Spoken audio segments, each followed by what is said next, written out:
In October of 1997, the National Park Service field office in Asheville, North Carolina, logged a missing persons report under case designation Pisgah 97NC0412.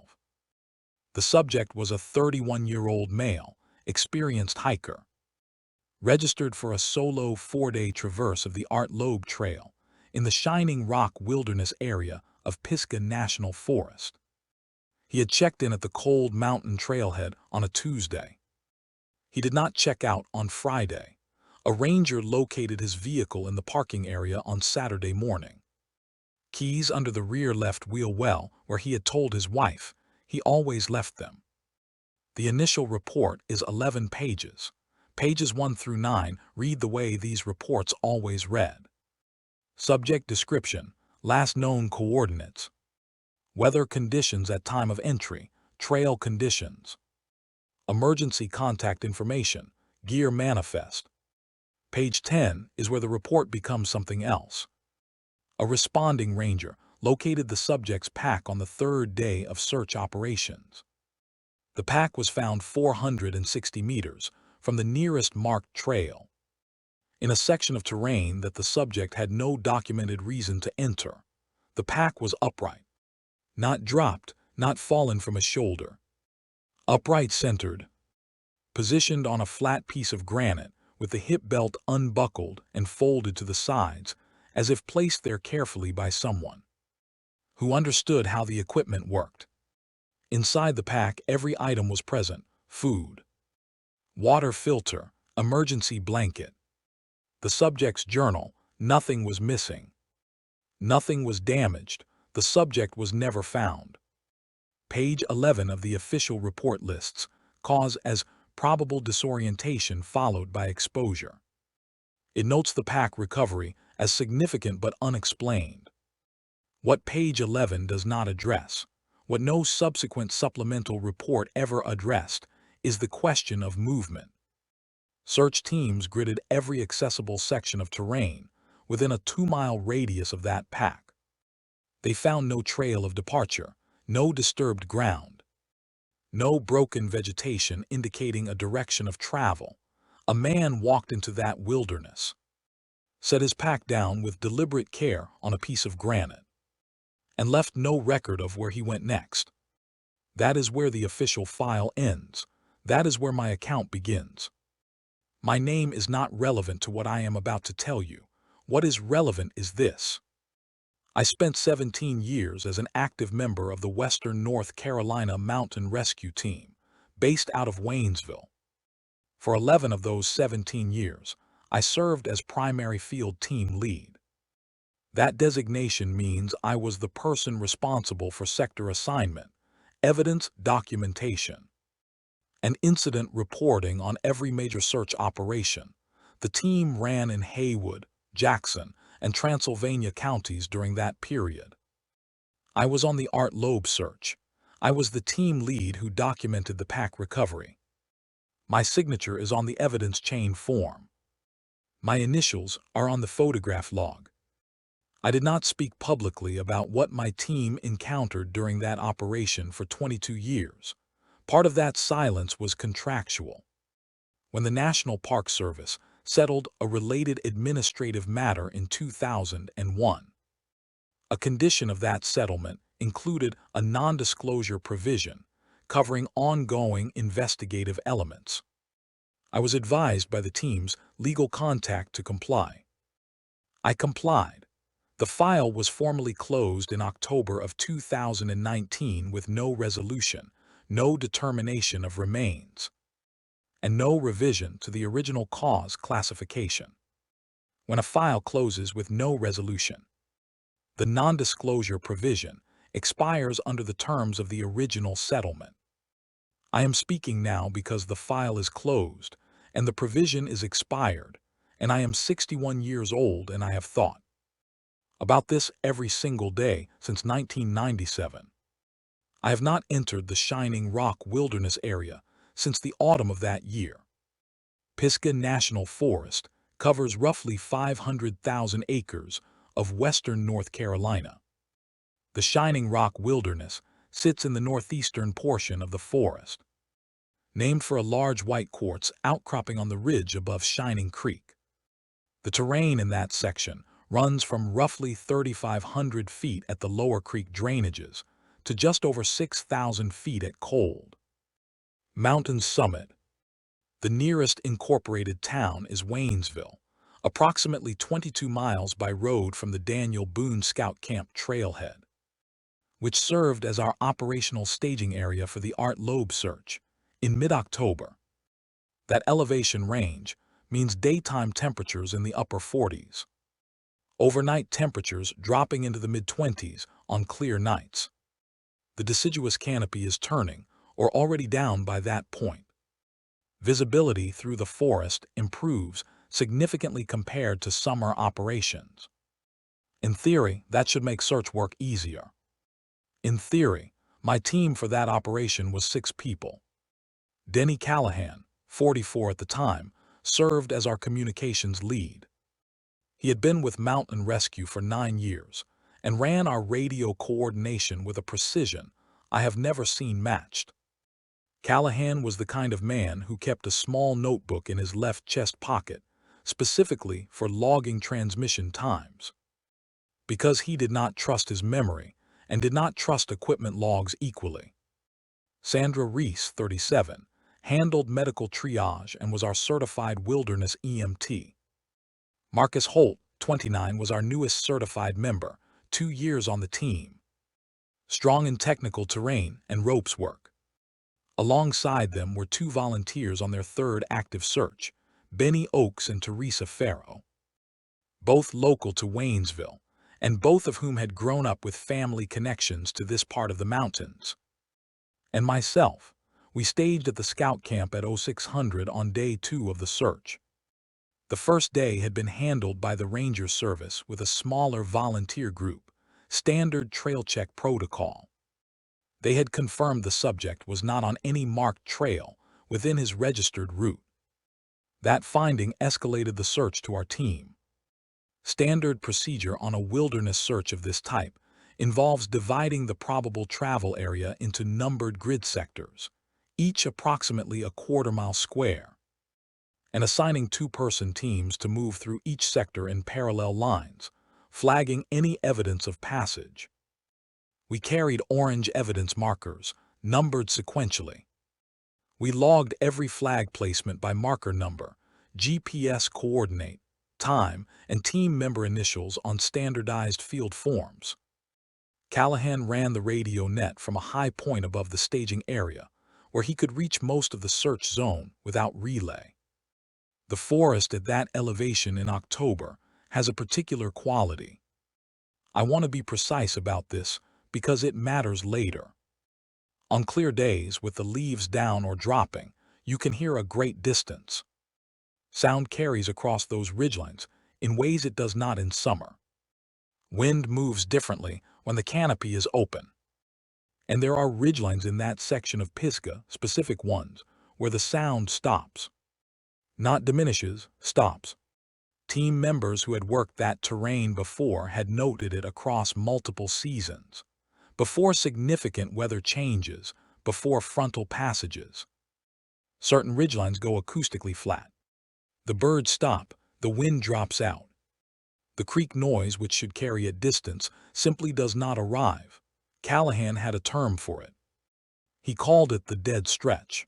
We had noted it on previous operations and treated it as an atmospheric curiosity, a product of ridge geometry and barometric pressure shifts.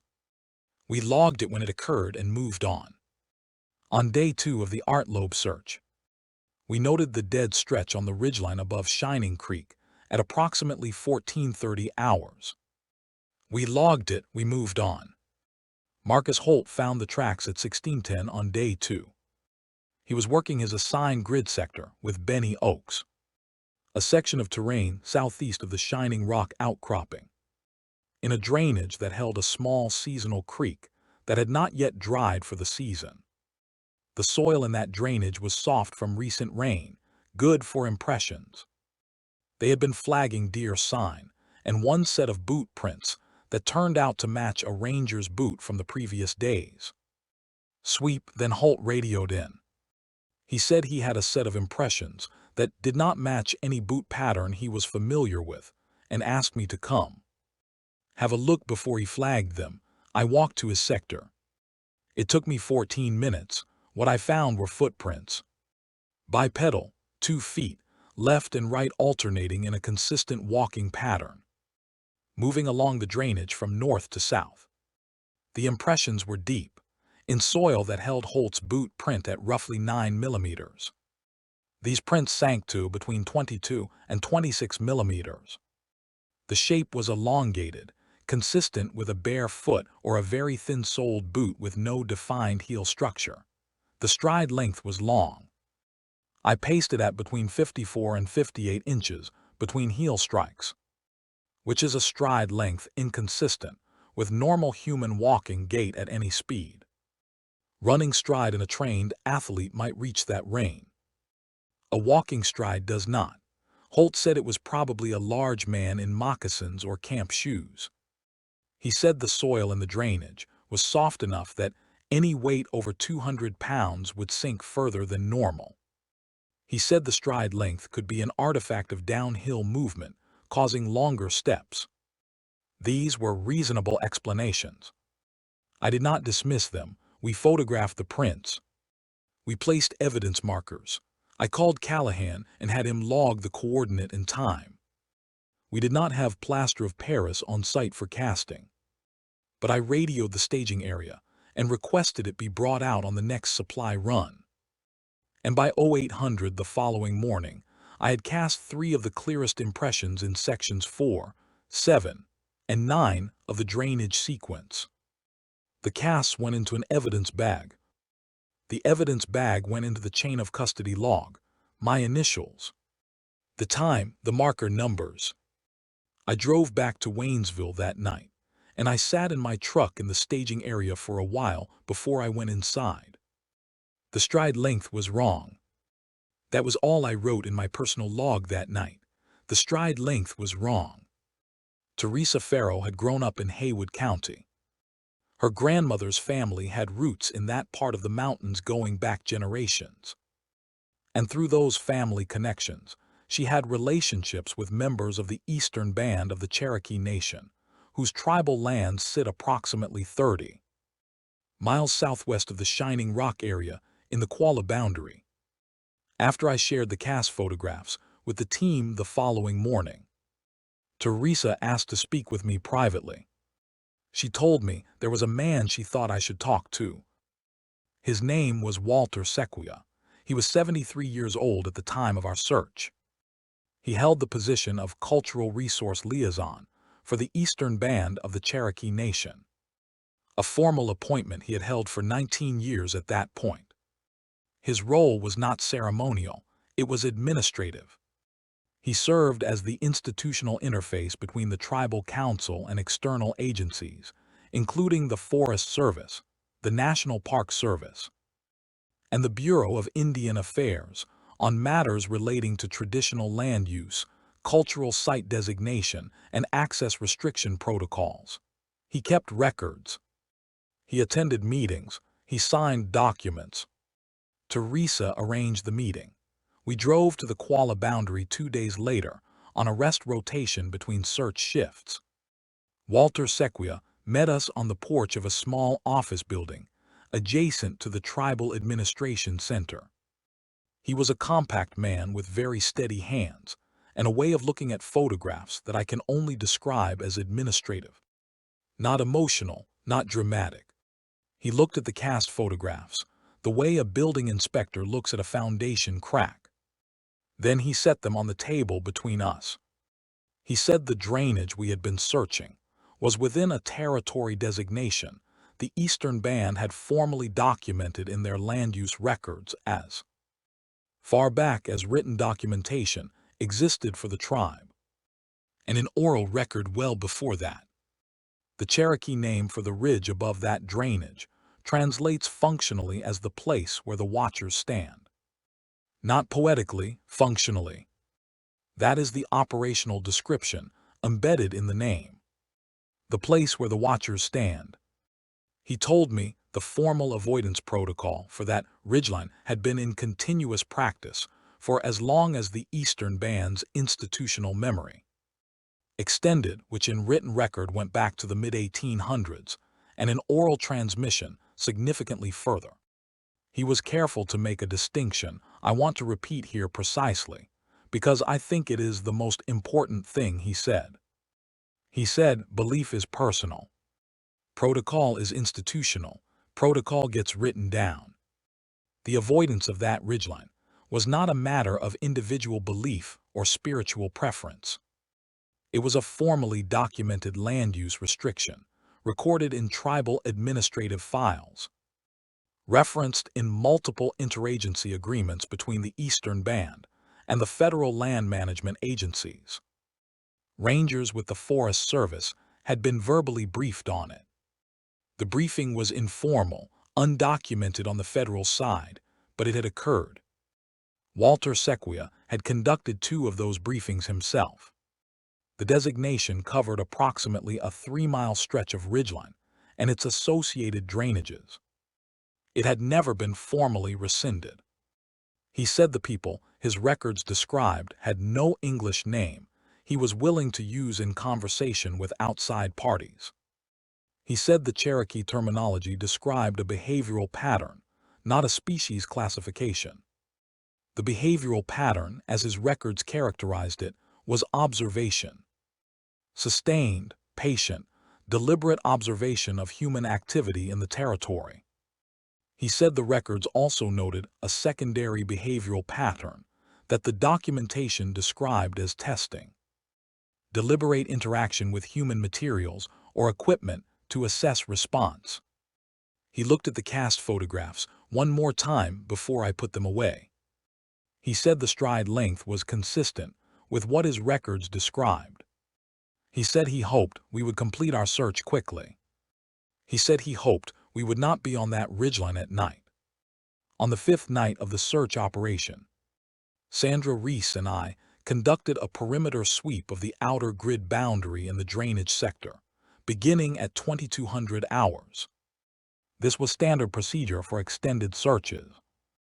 A final check of flagged evidence locations before overnight stand-down. We carried headlamps, a handheld spotlight, and a radio set to Callahan's net frequency. The temperature was 19 degrees Fahrenheit. Sandra had a thermos of coffee that had been hot at staging and was not hot anymore. She drank it anyway. I remember this detail because she mentioned it twice. We were 3/4 of the way through the sweep when the drainage went quiet. Not gradually, not with the trailing off quality of animals settling or wind dying. The sound stopped the way a television stops when you pull the plug. The creak noise, which had been consistent background throughout the sweep, was simply absent. The temperature did not change. The wind did not change. The sound changed. Sandra stopped walking. I stopped walking. We stood in the drainage for what I believe was approximately 90 seconds without speaking. I turned the spotlight toward the tree line to our east. A dense section of spruce and fir that began at the edge of the drainage and ran up the slope. The beam reached perhaps 60 feet into the trees before the density of the canopy absorbed it. At the edge of that beam, at the approximate limit of its useful range, something was standing still. I want to be precise about what I observed and what I did not observe. I observed a vertical shape at the tree line. I observed that it was stationary. I observed that its upper portion extended above the lower spruce branches, which I measured the following morning at a height of approximately 7 feet 4 inches from the ground. The shape itself continued above that point. I observed no movement, no sound, no behavior of any kind. I observed that it was there. I did not observe it leave. Sandra did not speak. She reached over and put her hand on my forearm for approximately 3 seconds. Then she removed it.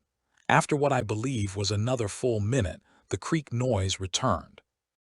It returned gradually, the way it fades out during the dead stretch before weather. The spruce canopy was dark. The spotlight showed nothing. We completed the sweep. We returned to staging. I logged the observation in my field notes under the evidence marker number assigned to that sector.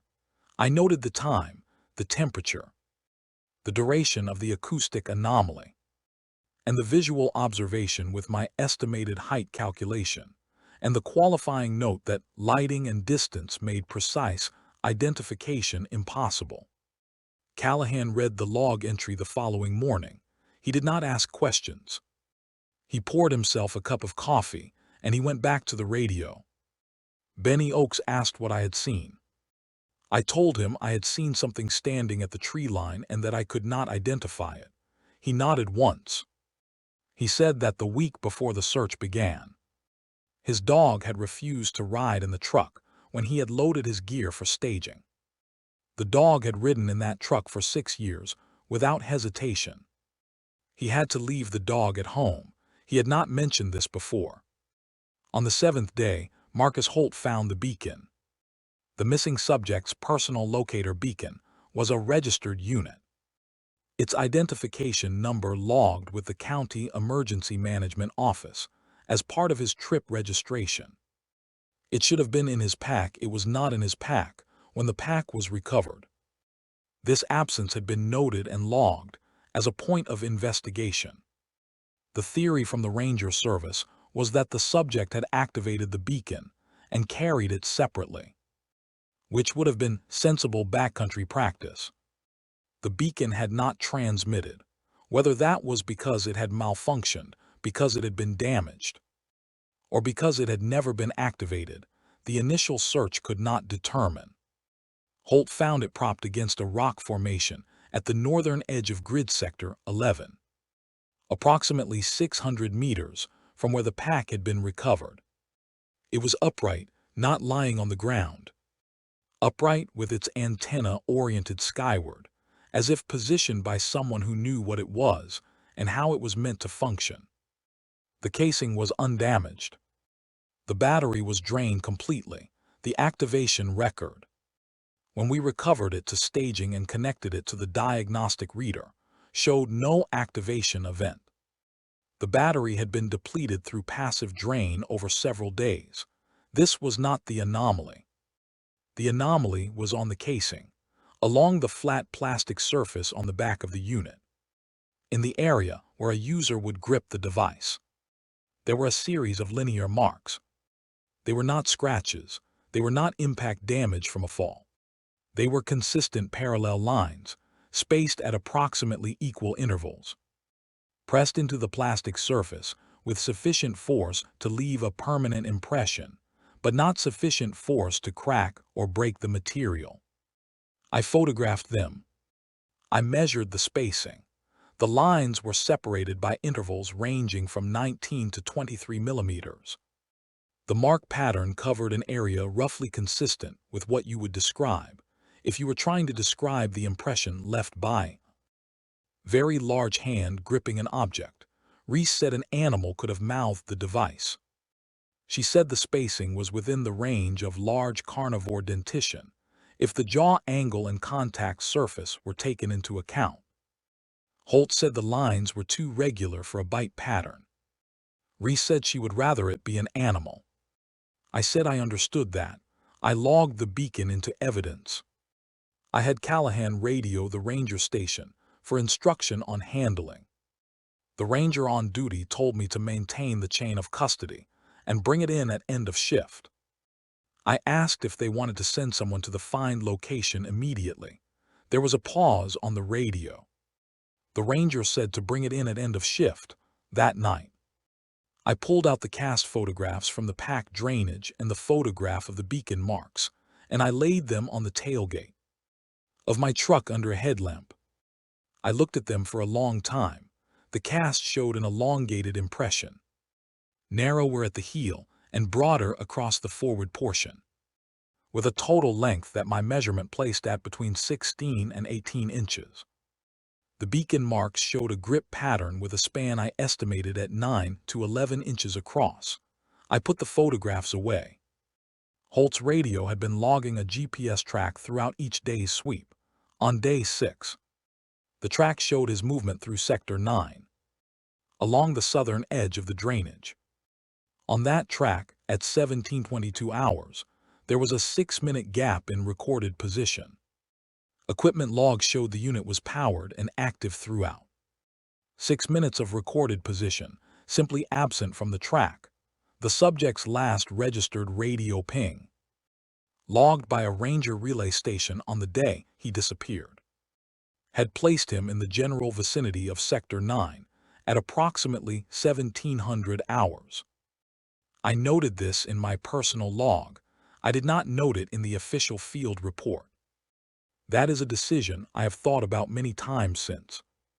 On the morning of Day 9, I sent Holt and Oakes to complete the final sweep of the northern drainage sectors before we began demobilization. Sandra Reese and I were breaking down the medical station at staging. Callahan was running his final radio check. We were scheduled to close our operational involvement at noon and hand the remaining file to the Ranger service. At 08:47, Holt radioed in. His voice was level. Holt had a quality I valued in the field, which was that he did not perform urgency. When something was wrong, his voice got quieter, not louder. His voice on the radio that morning was very quiet. He said he needed me at his position. He gave the coordinate. I told Reese to stay at staging. I walked to Holt's coordinate. It took me 11 minutes. The ridgeline above Shining Creek on a clear October morning is a particular kind of beautiful that I am aware of even now when I think about it. The white quartz of the outcropping catches light in a way that makes it visible from considerable distance. The spruce stands on the upper slope are dense and dark, and the contrast between the dark trees and the pale rock is the kind of landscape detail that stays with you. I registered all of this on the walk-in because I was trying to use it to slow my heart rate down. Holt and Oakes were standing at the base of the quartz outcropping when I arrived. They were not speaking. They were looking at something on the ground in front of them, arranged on the flat surface of the granite. In a space roughly 4 feet by 3 feet were the subject's personal effects, not all of them. The pack had already been recovered, but the items that had been missing from the pack were here. The locator beacon we had already logged into evidence was not among them. What was here were the items no one had thought to note as absent because we had assumed they were on the subject's person. His watch, a stainless steel field watch with a cracked crystal, the band unclasped and laid flat. His wedding ring, a simple gold band. His trail permit, the paper one issued at the ranger station, folded once. A single boot, unlaced, standing upright on its sole. One boot, they were arranged. I want to use that word carefully because arrangement implies intent, and I am aware of what that implication carries. I am using it because there is no more accurate word available to me. The items were not scattered, they were not dropped. They were placed in a manner that suggested each item had been considered and positioned with a specific spatial relationship to the others. The watch was at the top, the ring was below it. The permit was below that. The boot was to the right, separate from the other 3 items, oriented with its toe pointing north. North was the direction of the drainage, where we had found the tracks. I stood at the edge of that granite surface, and I did not touch anything for a long time. Then I remembered what Walter Sequia had said. He had said the behavioral record, his documentation described, moved from observation to testing to action. He had said action was targeted. I thought about the 6-minute gap in Holt's GPS track. I thought about the dead stretch the afternoon we had first noted it, on that same ridgeline. I thought about a 31-year-old man who had been experienced, who had registered his route, who had left his keys where he said he would, who had known how to operate his equipment. I photographed everything. I called Callahan. I asked him to request ranger presence at our location immediately. The rangers arrived 40 minutes later. The National Park Service opened a formal supplemental investigation under file designation Pisgah, 97, North Carolina, 0412 Alpha. The Bureau of Indian Affairs was notified through their field liaison office in Asheville, due to the proximity of the search area to eastern, banned traditional territories and the tribal documentation I had provided to the lead ranger as part of my evidence handoff. The Bureau of Indian Affairs assigned a field liaison officer. That officer conducted one site visit.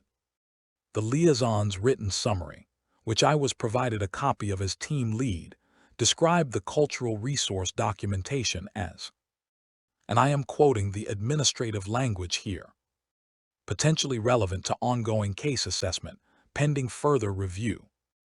Further review was never conducted. The National Park Service investigation ran for 4 months.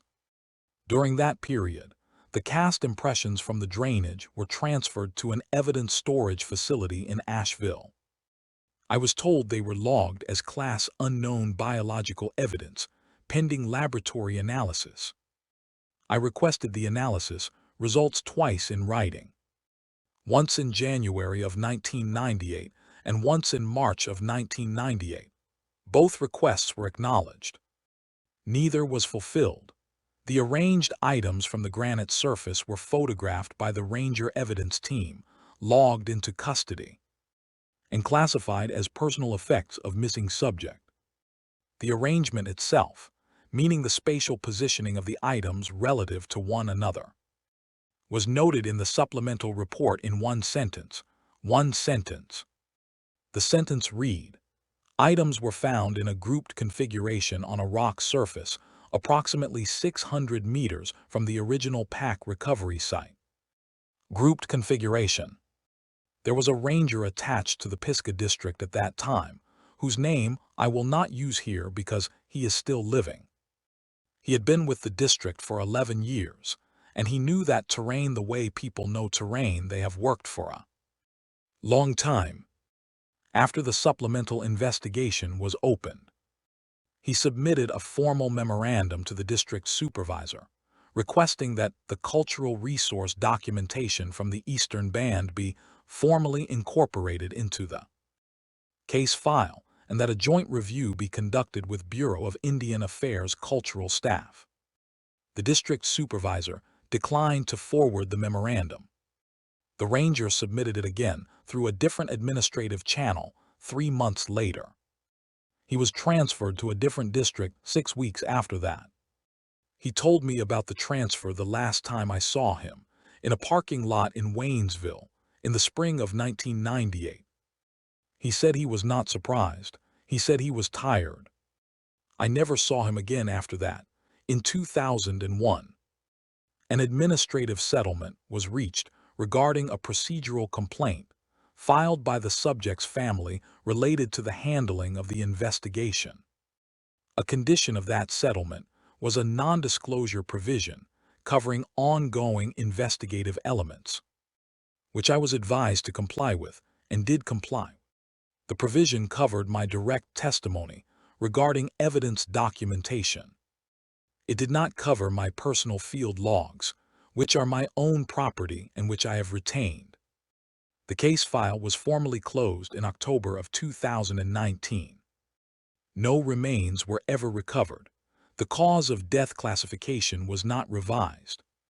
It remains probable disorientation and exposure. I am telling you this now because the file is closed, and I am 61 and I have kept this inside a professional boundary for 22 years, and I have watched what professional boundaries do to things that deserve to be said. I want to be precise about what I am claiming and what I am not claiming. I am not claiming certainty about what was present on that ridgeline. I am not asserting a classification for what left those prints, or marked that beacon casing, or arranged those objects on that granite surface. I am not asking you to reach a conclusion that I myself have not been able to reach in 22 years of thinking about it. What I am claiming is this. I documented physical evidence that did not fit the available rational framework. I documented tribal institutional records that described a behavioral pattern consistent with what my team observed. I documented an institutional response that chose the path of minimum documentation over the path of thorough investigation. And I documented one man who tried to push back against that choice and was transferred out of the district for his trouble. Since the autumn of 1997, I do not enter wilderness terrain after dark. That is a permanent change in my behavior. I have not violated it once in 26 years. My team members at the time found various ways to describe what happened. Most of them stopped working in wilderness search operations within 3 years of that search. Holt left after one more season. Oakes never returned to active duty after demobilization. Reese stayed on for 2 more years and then accepted a hospital position in Asheville. She told me before she left that she slept better in a city. I understood what she meant. The question I have never been able to answer is this: whatever was on that ridgeline, it had been there long enough for the Eastern Band to have developed a formal, institutionally documented avoidance protocol extending back through written record to the mid-1800s. That is not a short period of time. That is not a recent arrival. That is something that has been present in that specific geography long enough to become a matter of administrative record for the people who have lived closest to it. The question is not what it is. The question is what it wanted: the arranged items on the granite, the beacon gripped and set upright with the antenna oriented skyward, the pack placed with the hip belt folded to the sides. These were not random. They were not chaotic. They communicated something. I do not know what. I do not know if what they communicated was a message or a demonstration or a warning or something that has no category in any framework I have access to. I have one thing I have not shared in this account. One piece of documentation that I retained from my personal field log that I have not turned over and will not turn over. It relates to a specific measurement I took at the granite site that morning. A measurement of spacing between 2 of the arranged items that corresponds in a way I found deeply uncomfortable to a measurement in the cast record from the drainage prints. I have not shared it because I do not know what sharing it would accomplish, and because I am aware that some information, once out in the world, cannot be recalled. The Shining Rock Wilderness is still there. The trail still runs through it. People register at the trailhead and walk in, and most of them walk back out, and they have a fine time among the mountains and the quartz in the October light. The Eastern Band's avoidance designation for that ridgeline has never been formally rescinded. Walter Sequia passed away in 2009. The position of Cultural Resource Liaison passed to his successor, who I have no contact with. The evidence casts from the drainage are in a storage facility in Asheville. Or they were the last time I formally inquired. I have not inquired since 2003. The case file is closed. The drainage is still there, and whatever left those prints in the soft soil along that creek, whatever stood at the edge of my spotlight and did not move, whatever set that beacon upright with its antenna pointing at the sky, has had 26 years of uninterrupted quiet in those mountains. I think about that. I think about it more than I used to,